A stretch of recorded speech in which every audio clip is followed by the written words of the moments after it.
I have here in my hand the sample ballot paper for the presidential election in 2019.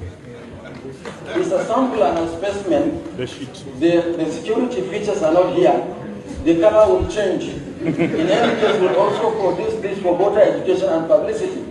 But this is the sample of the ballot paper to be used for the 2019 general election. The ballot box. He or she exposes the marked ballot paper, sometimes with the intention of showing this to agents of the vote buyers.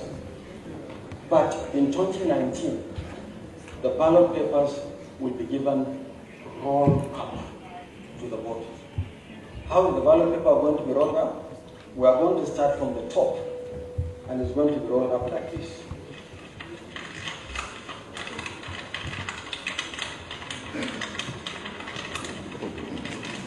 So once a voter is accredited, he is given the ballot paper rolled up. We are going to introduce quick dry ink pad so that will eliminate the risk of smashing and spoiling the ballot paper. And because you roll it from the top, if you roll it this way, suppose you mark the first box and you roll it this way, there is no way the ink is going to touch the box or logo in the ballot paper. It will only touch the back of the ballot paper. And once it is done like this, and the voter votes in the voting cubicles, he is supposed to flatten the ballot paper like this. It's flattened.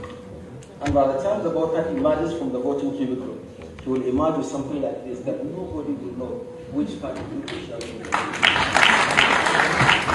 Before then, the ballot paper is dropped into the ballot box. We'll train our presiding officers on that. We'll do tremendous voter education on that, and that is what we'll do in the 2019 general elections.